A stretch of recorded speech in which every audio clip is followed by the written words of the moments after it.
Il est 6h30. Bonjour à tous et bienvenue dans ce premier point d'information sur RTI 1. Samedi, le président de la République, Alassane Ouattara, a rendu visite à Sa Majesté Nana Akua-Boni II, reine des Baoulés à Sakassou. La reine a remercié le chef de l'État pour ses actions de développement et de paix. Elle lui a réitéré le soutien du peuple baoulé dans son ambition de faire de la Côte d'Ivoire un pays prospère, moderne et modèle. En retour, le chef de l'État a exprimé sa reconnaissance à Sa Majesté Nana Akua-Boni II pour son soutien constant et ses conseils avisés. Le chef de l'État a enfin réaffirmé sa détermination à œuvrer à la consolidation et au renforcement du climat de paix dans notre pays. Et puis, après son entretien avec la reine des Baoulés à Sakassou, la rencontre du chef de l'État s'est élargie aux chefs de canton, chefs de village et cadres de la région.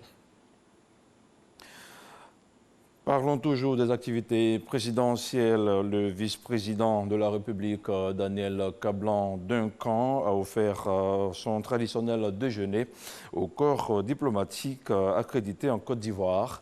La rencontre s'est déroulée à Grand-Bassam dans un cadre détendu et a permis de renforcer des liens d'amitié et de coopération. On voit tout cela avec Alexis Ouedraogo.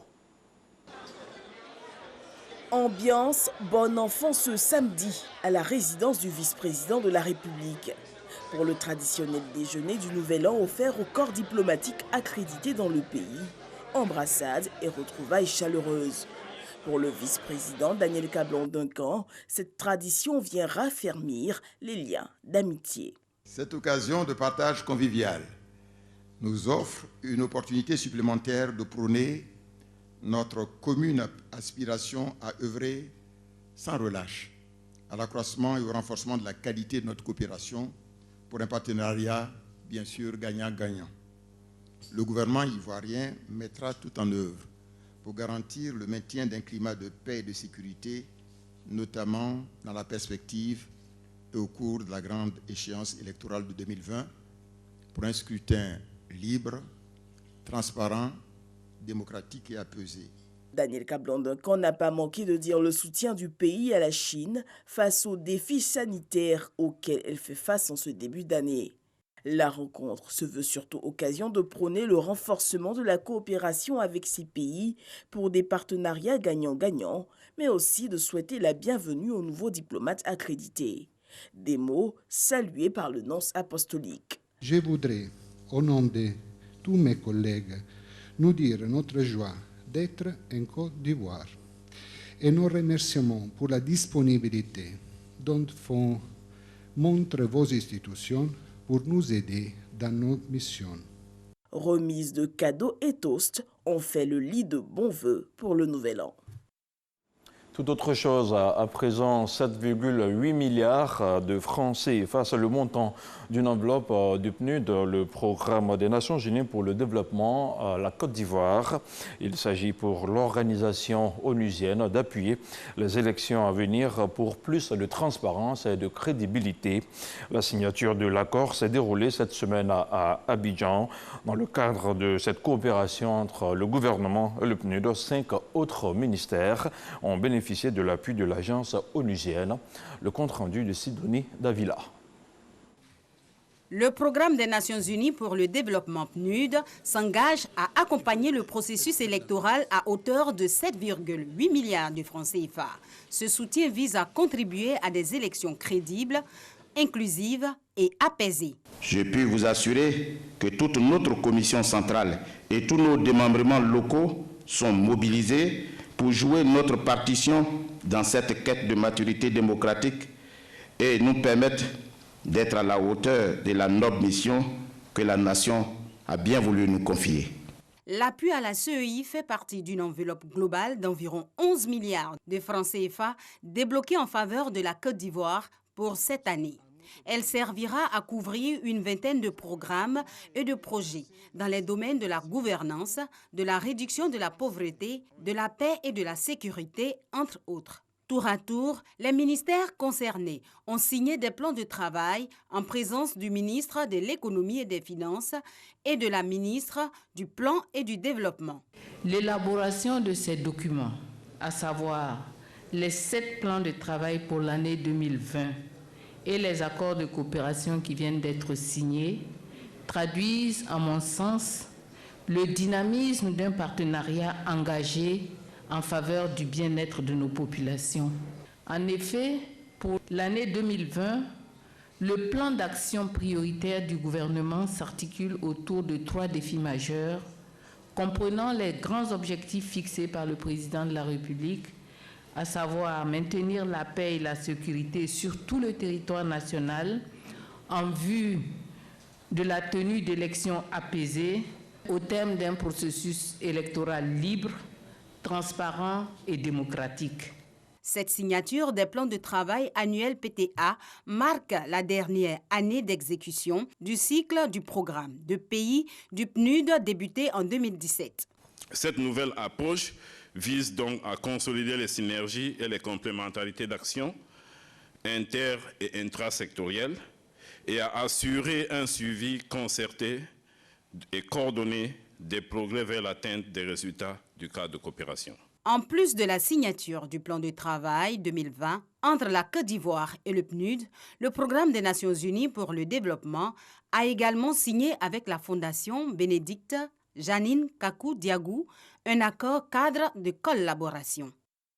Parlons à présent de culture. Le Sénégal sera au rendez-vous du FEMUA 13 en tant que pays invité d'honneur. Mardi dernier, l'édition 2020 du Festival des musiques urbaines d'Anoumambo a été officiellement lancée au Grand Théâtre de Dakar. Plusieurs personnalités ainsi que des artistes ont pris part à la cérémonie. Envoyé spécial à Dakar, Issa Chonayo. Après le Burkina Faso, pays invité d'honneur du Festival de musique urbaine d'Anoumambo, FEMUA 12, c'est au tour du Sénégal de se voir honoré par les magiciens. Le pays est l'invité d'honneur du FEMUA 13. Assalfo, commissaire général de l'événement, s'est rendu à Dakar pour porter l'information auprès des autorités et des populations. C'est tout à fait naturel que nous puissions inviter ce pays-là qui a un bon nombre de ressortissants en Côte d'Ivoire. Nous avons grandi avec l'histoire du Sénégal, nous avons grandi avec des Sénégalais et je crois que c'est un clin d'œil, c'est pour renforcer ces liens d'amitié-là que nous avons pensé au Sénégal, tout comme nous l'avons fait l'année dernière pour le Burkina Faso. Une information bien reçue par les artistes et autorités. Je pense que le FEMUA est en train de prouver que c'est un festival panafricain et que l'intégration africaine, ce n'est pas en 20 mots, ce sont des actes qu'on pose. Aujourd'hui, faire du Sénégal invité d'honneur confirme encore une fois l'axe Sénégal-Dakar-Abidjan. Les deux gouvernements aussi travaillent la main dans la main. Quand je vais voir le ministre Bandama, nous avons toute cette volonté-là de nous mettre ensemble dans un cadre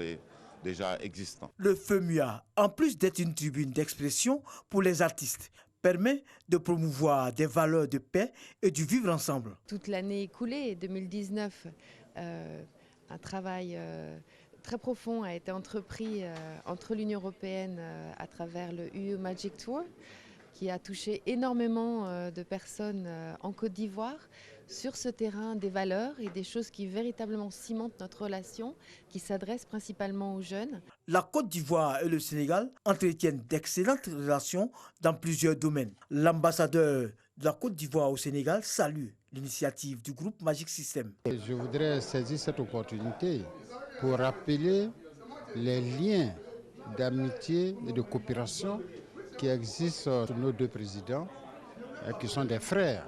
Un bonheur de constater qu'aujourd'hui le Sénégal est l'invité d'honneur. Et nous allons tout faire au niveau de l'ambassade de Côte d'Ivoire à Dakar pour accompagner et le festival et également appuyer et soutenir la participation du Sénégal à ce festival. Le lancement du FEMUA au Sénégal a été l'occasion pour Assalfo de faire un plaidoyer afin que le FEMUA soit un festival panafricain soutenu par tous les pays du continent. Le FEMUA 13 aura lieu du 14 au 19 avril 2020. Et ici, en Côte d'Ivoire, après Yamoussoukro et Toumoudi, l'équipe de production de Bonjour Tour 2020 était dans la région du sud Comoé. À Boisseau, la troisième étape du Tour a refusé du monde et les humoristes ont exprimé tout leur talent. À l'occasion, le parrain de l'étape d'Aboisseau et président du conseil régional a invité les populations à la cohésion et vivre ensemble. Les détails de la rencontre avec Pargasoro Kone. À Boisseau, ville située dans la région du Sud Comoé, a accueilli la troisième étape de Bonjour Tour 2020, émission humoristique de la RTI. Bonjour pour la troisième fois à Aboisseau, une fierté pour les habitants de cette localité. En cette année, on a vraiment besoin de ça, oui, parce que on attend trop de choses, donc on a vraiment besoin de ça pour venir nous amuser et puis nous faire oublier beaucoup de choses. Il faut ça, parce que se baser trop sur l'élection, bien quoi là, bon, ça peut-être que ça va nous conduire à autre chose, donc vaut mieux se distraire. Le reste, Dieu va le faire. Pendant ce temps, sur le lieu du spectacle, équipe de production et techniciens de la RTI s'activent. Rien ne doit être négligé. On fait la mise en place pour ne pas qu'il y ait de bousculades ou que certains s'asseyent n'importe comment. Il faut que ce soit dans la ligne droite, pour que ce soit beau à voir. La nuit tombée, la place Alexis Elengan est bonne de demande. Personne ne voulait se faire compter l'événement. Sur scène, les humoristes donnent le meilleur d'eux. Vous avez déjà vu Famani qui est d'ailleurs. Elle a beaucoup d'où que ça va pluer. Nous on est en train de prier à l'église comme ça. Et puis elle arrive à la grotte. Je vous salue Mali. 22 femmes. Le Seigneur a bon gourou. Vous êtes venus tous les fois. Et j'ai dit, le film de vous antenne est venu. C'est de Mali. Ma mère de Dieu. Priez pour garder, après on va manger, on dit la vieille va dormir. Monsieur Fossini Dambélé me demande de vous saluer. Bonjour, c'est ça, c'est l'esprit. C'est de vous voir rassemblés comme ça. C'est cette Côte d'Ivoire, la belle. Sorties nombreuses, les populations d'Aboisseau se réjouissent de la qualité de la prestation des humoristes. En faisant venir Bonjour, il a égayé la population d'Aboisseau. Vraiment, tout le monde est content. Nous disons merci pour tout ce qu'il a fait pour la population du 108. Occasion pour le parrain, le ministre de la Santé et de l'Hygiène publique, par ailleurs, président du conseil régional du Sud Comoé, d'inviter la population à l'union et à la cohésion. Merci au DG d'avoir autorisé la grande équipe de Bonjour 2020 à revenir encore à Aboisseau. Et merci à chacun et à chacune de vous. Aboisseau est gâté. Vous êtes heureux, non? Alors, c'est tout ce qu'on demande. Voilà, la cohésion est totale. À la fin de ce grand événement de convivialité, un présent de la part du directeur général de la RTI a été remis au parrain Dr Aka Oulé. Après Aboisseau, prochaine étape de Bonjour Tour 2020, Bouaké, capitale de la paix. Mesdames et messieurs, écoutez la réponse de ma chérie. Un garçon qui te trompe, un garçon va, tu préfères? Tromper mieux. Elle dit tromper est mieux, ma chérie, merci beaucoup. Place à présent à l'actualité internationale avant de refermer ce point d'information sur le continent. Aucun cas de contamination au coronavirus n'a encore été confirmé, mais la RDC, la République démocratique du Congo, déjà confrontée à l'épidémie d'Ebola et à une grave épidémie de rougeole, se prépare. Samedi, le Premier ministre Sylvestre Ilunga a présidé une première réunion d'une commission multisectorielle et gouvernementale. Et puis au Moyen-Orient, pour répondre au deal du siècle proposé par Donald Trump, la conférence ministérielle extraordinaire de la Ligue arabe a commencé hier samedi au Caire, en Égypte. Mahmoud Abbas, le président de l'autorité palestinienne qui a convoqué la réunion, a rejeté l'initiative américaine. Il a déclaré couper toutes les relations avec les Américains et les Israéliens. Voilà, c'est tout pour ce point d'information. Merci à vous tous qui l'avez suivi. L'information, justement, qui elle continue sur les www.rti.ci. Je vous retrouve la semaine prochaine avec beaucoup de plaisir.